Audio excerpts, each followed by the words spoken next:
শনিবার মানে এপ্রিলের ৪ তারিখ দুপুর ১৫:৩০ নাগাদ আমরা মানে আমরা আর রুমিরা আমরা একসঙ্গে বেরিয়ে পড়েছিলাম পাইপ স্টেম রিসর্ট স্টেট পার্কের উদ্দেশ্যে। এই স্টেট পার্কটা আমাদের ওয়েস্ট ভার্জিনিয়ার মধ্যেই পড়ে। তবে আমাদের বেকলি থেকে সময় লাগে প্রায় ৫০ মিনিটের মতো।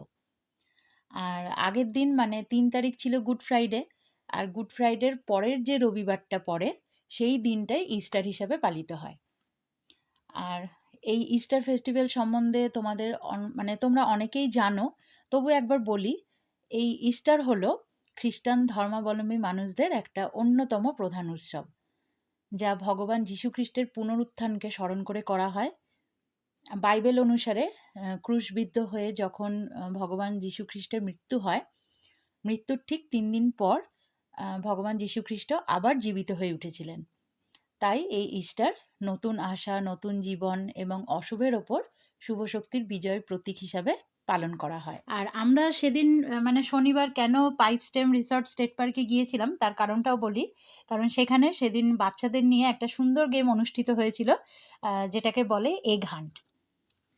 আর এই এগ হান্ট হলো একটা ট্র্যাডিশনাল ইস্টার গেম বাচ্চাদের জন্য।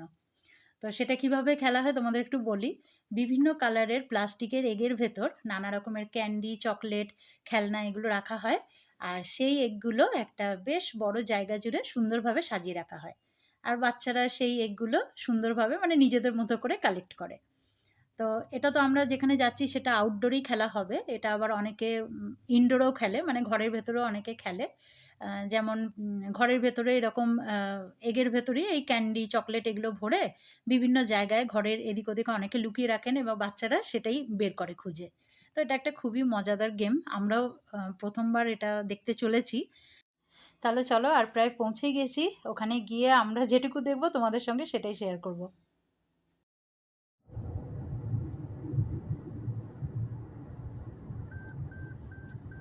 এটা কি বলছো? Nature centre. আরও আগে তার মানে নেচার সেন্টার এর মধ্যে অনেক কিছু দেখার আছে। ওগুলো দেখা যেতে পারে। কতটা এরিয়া জুড়ে না। নেচার সেন্টারটা এই যে আমরা পৌঁছেও গিয়েছিলাম, তবে একটু জাস্ট আমাদের পৌঁছাতে দেরি হয়েছিল সোমনাথ আর আমার। তো সেই জন্যে আমরা এইটা তোমাদের দেখাতে পারলাম না, এগ কালেক্ট করাটা। তবে এই যে জায়গাটা দেখছো দড়ি দিয়ে ঘেরা, এর ভেতরেই সমস্ত এগ সাজানো ছিল, আর বাচ্চারা সেখান থেকেই কালেক্ট করেছে। তো এইটা ১টা থেকে শুরু হয়, আর আমরা জাস্ট ৫ মিনিট মতো একটু দেরি করেছি। তো তার মধ্যে দেখছি হয়েও গেছে। সেটা তোমাদের দেখাতে পারলাম না, সরি। তো এই যে আমাদের রায়ানও বেশ কিছু এগ কালেক্ট করেছে, সেটাই তোমাদের দেখাই। এই যে এর মধ্যেই এক-একটাতে কোনোটায় ক্যান্ডি, কোনোটায় খেলনা, কোনোটায় চকলেট এরকম রয়েছে। তো বাচ্চারা খুব খুশি।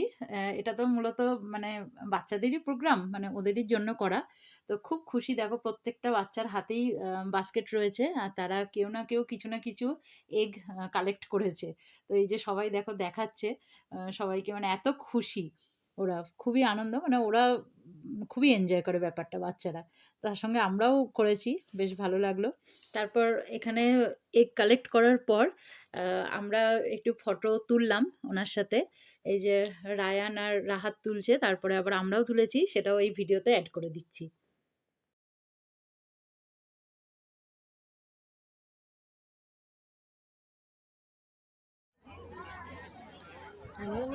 আর এর মধ্যে দেখি আর কি আছে, দেখি আরেকটা খোলো। ওকে, ভিডিও কই? ওই যে চকলেট। ও এই তো ক্যান্ডি, অনেক কিছু আছে, বাহ। For the golf. There's something in there. Yeah, there's you keep that stuff too. There's something in there. Yeah. Little dinosaurs. See little dinosaurs? Nice.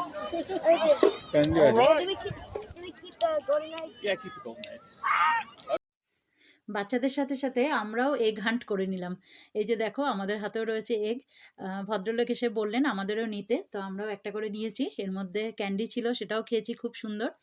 আর তারপরে এইখানে দেখো এগগুলো, মানে ওই যে ফাঁকা যে এগগুলো সেগুলো রিসাইকেল করার জন্য বলা হয়েছিল, তো এখানে আমরা সব জমা দিয়ে গেছি। তো যাই হোক, সেদিনকে খুব মজা করেছি। আর এরপরেও অবশ্য এই স্টেট পার্কের আরও ভিডিও আছে, আমরা আরও কোথায় কোথায় গেছি সেটা থাকবে পরের ভিডিওতে। আজকে এই ভিডিওটা অনেকটা বড় হয়ে যাবে একসাথে দিলে। তো চলো আজ এই পর্যন্তই, তোমাদের সঙ্গে আবার দেখা হবে নতুন আরেকটা ভিডিও নিয়ে। সবাই খুব ভালো থেকো, সুস্থ থেকো, সাবধানে থেকো।